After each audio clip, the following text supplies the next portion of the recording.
Modern Warfare 3 is perhaps the worst Call of Duty single-player campaign I've ever played. It's shallow, dull, and plays less like the greatest hits and more like an underbaked cover version of missions past. Now, I'm sure most people would read that and be like, oh, I shouldn't play it. But you know what? I am a masochist and I like to play terrible games for your amusement. So today, I figured we should go and try Call of Duty Modern Warfare 3's single player campaign to see if it really is as bad as those fellas over at IGN say. I mean, to be fair, it's not just IGN. Everybody agrees this is terrible. And perhaps what's most damning about all of this is that the people that are currently saying this is the worst Call of Duty campaign they've ever played are like the hardest core fans. Like, these are the people that pre-ordered the game, that wanted to love it, that are diehard Call of Duty fans, so much so that they'll spend $70 before it's even out just to play it early.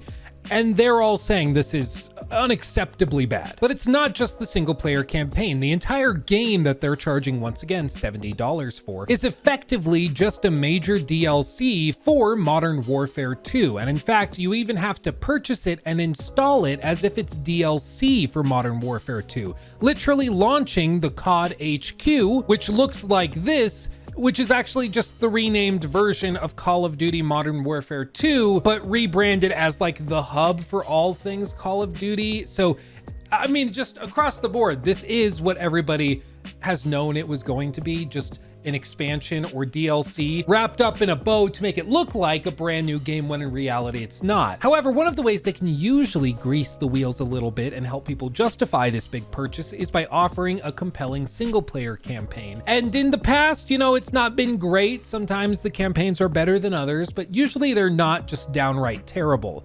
This time around, it sounds like it's downright terrible. So you know what? Let's find out ourselves. Start. And it's gonna make me restart. Are you kidding me? Of course. Okay, well, be back in a second. Okay, well, never mind. It crashed while restarting, so now I have to relaunch it in its entirety. Okay, well, let's try again. Okay, let's try this again. Needs to restart to launch the campaign. Okay, whatever. So you have to launch Modern Warfare 2, which is now the Call of Duty HQ, click the button to play the campaign, and then it closes itself and reopens a different app in order to play that game. Like, is this not a really stupid way of doing this? Like, what is happening? This company was worth $70 billion, by the way. These are the same guys. Oh, and now my screen resolution is at like 540p. Okay. And it just closed itself or minimized itself, but now my screen resolution and scaling's all off. What is happening, dude? No hands. What is happening? Oh, no, there it goes again. Oh, now, oh, wait, no, okay. What? Okay, we're gonna do this and quickly do Alt-Enter to make it windowed. I think we're okay now. Wow, man, this is unbelievable. They're charging $70 for this, and just booting it up is a trial. I mean, maybe that's maybe this is a feature. Maybe this is all part of it. Maybe this is the first mission, just getting into it. Ooh, it's like all meta. What is this, Alan Wake 2? And yes, we're gonna be fair. We're gonna let it finish shader preloading. We don't wanna judge performance or anything when we haven't given it ample time to do its thing. So we'll let it finish that. There we go. Finish those, and let's play the first mission. Player discretion is advised. Oh, yes. Regular, hardened, veteran. I don't know. Let's do hardened. I like things hardened. Okay, here we go. We're doing a little swimmy swim. Now, beyond just the general complaints about this being a really lazy pack of DLC missions that they're charging $70 for, and for it being kind of a technical disaster, just in general, people are saying that this is one of the most boring expansions and story campaigns that they've ever played. I mean, it's just not that interesting. Okay, fire rope launcher. Okay. They say it's really stilted, it is lacking creativity, and it's just overall boring, which is kind of amazing when you consider this is Call of Duty. I mean, Call of Duty for decades has been known for these really big set pieces and bombastic sequences in their opening campaigns. Also, look at the texture quality. What is this? Like, it is gross looking. What? Like, surely I can't be the only one that thinks that this texture quality is laughably bad. Like, what? What are we doing? Is this the gulag from Warzone as well? The like original gulag? I think it is. Did they just straight up copy and paste it over? They totally did, dude. And look at that texture. What is, okay, we're gonna go into settings because I don't want to like keep this in the video if I have settings like screwed up. Quality. Okay, we have it set to recommended. Let's not do that. Okay. Okay, so yes, it has automatically under recommended changed a lot of these settings to very low or normal, even though we want to crank it. So I'm going to go through and we're going to crank all of this as high as we possibly can. And texture resolution, no, high. We're going to just crank it, make it look the best that it possibly can be. Shadow quality, ultra, high, ambient occlusion, both, normal, and no, we're going high for screen space. Static reflection quality, high. Tessellation, all, max. Yes, high, high, high, high, all of that. Water quality, everything. Okay, apply settings. Now let's see. Okay, we'll let it kind of figure itself out. It's, okay, maybe it just needs to load in. Should we just reload? Let's reload. We're gonna try this, and we're gonna try giving it every benefit of the doubt. Reload from checkpoint. Here we go. Still looks like crap. Okay, well, we'll just keep moving. I don't know what that was, what language that was. We're gonna keep moving and see if we can get it looking a little better once we've loaded into some new zones and stuff. I mean, I'll be honest, I'm left with kind of conflicted emotions, seeing them just straight up copy and paste this OG gulag from the Warzone map. I mean, it comes off to me as like super duper lazy. Like, look at this. We have everything set to ultra right now, and the textures are still god awful. Shouldn't it update? Like, what is that? What is that lighting? I don't, maybe it's just got to load in, but jeez, man. I mean, yeah, like the shooting's fine. Oh, that's one of my friendlies. I'm a professional. Ignore me. Waiting on you on the hatch for one. I know. It's always waiting for me. Enemies incoming. Get on the ground. Is it bad that this just makes me miss Verdansk? And like, that's it. Bravo. Alpha's in the Okay, so this is a new area. The textures do look a lot better. So I'll give them that. Now it seems to be running the way it should be, or should have been from the start. So this does look better. I'll give them that. Yeah, okay, this is looking better. I can work with this. Okay. Okay. Alpha moving on sub-level. Yeah, this don't look bad. I mean, you'd hope so. If with everything set to ultra, you'd hope that it looks pretty good. Breach. Breach it. Breach you up.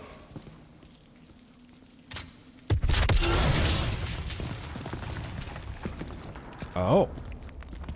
It's a little less dramatic than I was expecting. Okay, so the gunplay, as you would expect, is pretty good. I mean, it's a Call of Duty game. No real surprise there. But so far, like, the mission has been very straightforward, very placid, nothing that exciting or thrilling going on. And that's a little surprising. This is cool and all, but again, like, I've been here before. This is just the gulag from Verdansk and nothing else.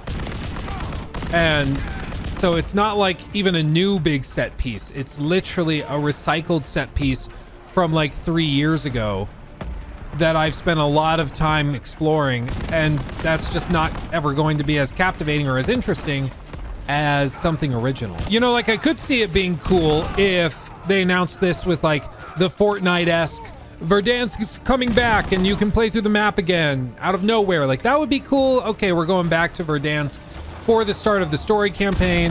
That's cool.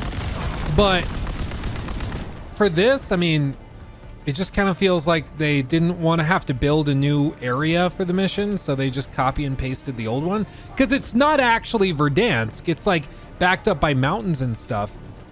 So it's not Verdansk, at least canonically. I don't think they could say that, but it is literally the exact same model with like this blocked off. There's brick walls now, so I guess that's new. Okay, this area is new, I think. I don't remember this being here. So I'll give him that. Oops.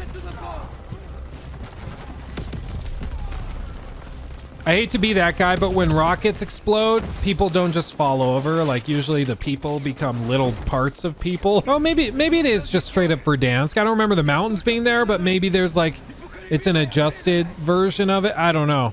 But this is the thing. When you reuse a location, a point of interest like that, everybody's going to just assume it's Verdansk, you know? It's like...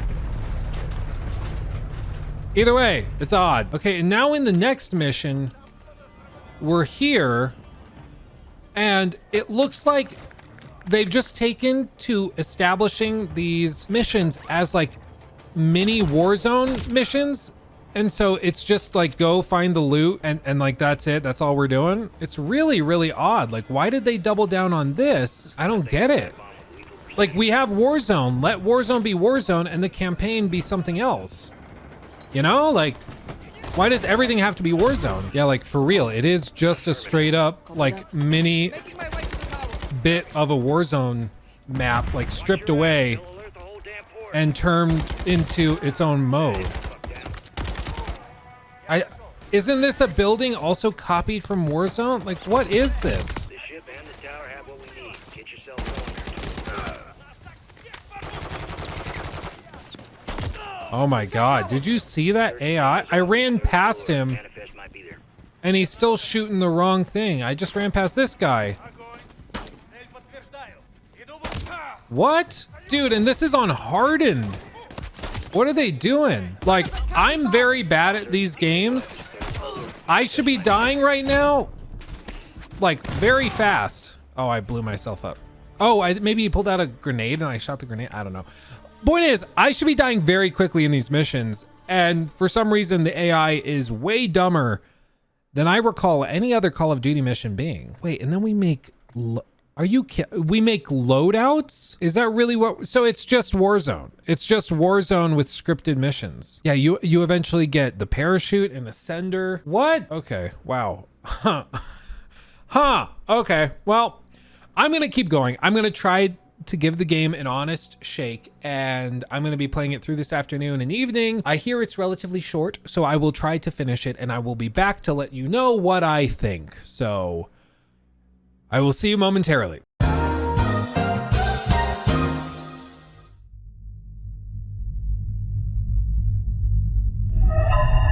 So no, it didn't get better. Listen, I've tried.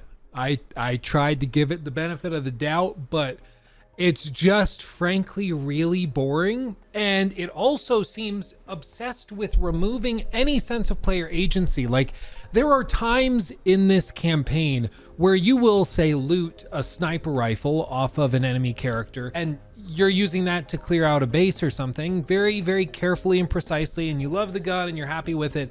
And then you'll reach a checkpoint where in the story cutscene that plays, they need something to happen very particularly, like you to shoot 3 guys quickly. So they just take away the sniper rifle and give you back a default basic gun. Or there's other sequences where, like, if you don't walk through this doorway fast enough, they'll just kill you.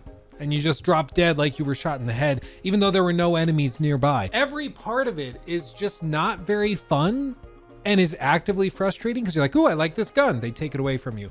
Ooh, I want to explore over here. Nope, not right now. Otherwise you're dead. And beyond that, just the most obvious thing that is omnipresent through the whole thing, almost like maybe like 70 to 80% of this campaign is just straight up copy and pasted from DMZ or Warzone down to like exact structures, buildings like that gulag from Verdansk, or other buildings taken from Verdansk as well. And then they're copy and pasted all over the map in different ways. And then they just put the most brain dead bots in place. Like, even on the harder difficulties, it's not like they're growing smarter or that they're more capable tactically. All of the enemies are freakishly stupid. You can walk by them, you can be standing and jumping behind them making noise, and they won't notice. But when you're playing on harder difficulties, they can one-tap you with a single bullet or something, which is how they get to higher difficulties. That's really the only modification. Nothing intelligent grows or changes. It's just lazy. I think at its core, it's just lazy. And when that's combined with the other omnipresent thing, which is that this clearly was meant to be a DLC for Modern Warfare 2. Obviously, every part of it shows that. Not only do you have to launch Modern Warfare 2, which now is Warzone HQ, or Call of Duty HQ rather, but also, like, they clearly, with only 3 hours-ish of content, I mean, this took me like 3 hours and 15 minutes, they clearly were not anticipating this being like a flagship entry in the narrative. And every part of it, while also combined with the laziness of copy and pasting elements and assets and stuff from Warzone and DMZ, it just screams quick cash grab, and it's just really awful to see. I mean, what a terrible look for a formerly great franchise. I mean, I know every year Call of Duty seems to get worse and worse and worse, and we're like, oh no, but now they'll turn it around. But seriously, like, this is a new, way deeper low point. I mean, yeah, they're gonna have highly monetized stuff like skins and weapon loadouts and stuff for Warzone and DMZ and stuff, so that's gonna come and be obnoxious in its own way. But I thought at the very least they wouldn't be this aggressively lazy, just straight up selling what should be maybe a $10 DLC to you for $70. And even then, it's just not very good. It's not very fun. And across the board, it's lazy. You know, somebody sent me this while we were streaming, and I thought this was just very accurate. Fael responding to the notion that the single player campaign for Call of Duty Modern Warfare 3 can be completed in about 3 to 4 hours. He says, so that's about 70 gigabytes an hour, because to download the full version of this is like 200 something gigs, which equates to roughly 70 gigabytes an hour, which means if you have a 100 megabyte or megabit per second connection, which is pretty standard in the States, like that's actually pretty good for the States, that means it will take you longer to download than to beat it. If that doesn't surmise just how insane this is, I don't know what will. I mean, if you have a pretty normal internet connection, downloading this to play the campaign will take longer than playing the campaign. Like, what more needs to be said? It's just crazy. Like, oh, it boggles my mind. And frankly, it's a really bad look with Microsoft having just acquired them, and this is supposed to be kind of a victory lap for Xbox. To see them come out with something this lazy, this aggressively priced, it's just pathetic. And what's even more pathetic is that it's no doubt going to sell 10 million copies. I mean, people are going to buy this thing up like it's going out of style, and it's going to be a financial success and make them billions of dollars. And that, unfortunately, is just the reality of Call of Duty. They do stupid, lame stuff like this, and people still buy it. Which, you know, maybe videos like this can encourage a few people not to do it, or at the very least to wait until a deep sale or something. But Call of Duty's just a weird exception. They do stuff everybody hates, and yet everybody still keeps buying the damn game, and it drives me up the wall. You know, I have access to free codes. I have connections within pretty much every publisher, so I am able to make these videos trying these games, and it doesn't cost me anything. Don't do this yourself. Like, don't be like me and be like, oh, I'll see if it's that bad myself, because then you're just giving $70 for a broken pile of garbage that's lazy and soulless. Like, just take everybody's word for it that's suffered through this for you, and don't give them any of your money. For the love of God, don't. So anyway, I guess the moral of this story is that yes, it is that bad. It is laughably lazy, uninspired, soulless, and represents everything that's wrong with the gaming industry. So, yeah. How's your day been? But with that, I'm gonna go play some Baldur's Gate 3, which is a quality game that is fantastic. It's fun, it's interesting, it's not lazy at all, and it comes from a studio that actually cares. So I'm gonna do that. You have a wonderful rest of your day. Try not to think about this too much, and instead think about something happy and not just totally depressing, okay? Thank you for watching, everybody. Thank you for liking, subscribing, all that goodness. I love you all dearly, and I'll see you in the next video. Hugs and kisses. Bye-bye.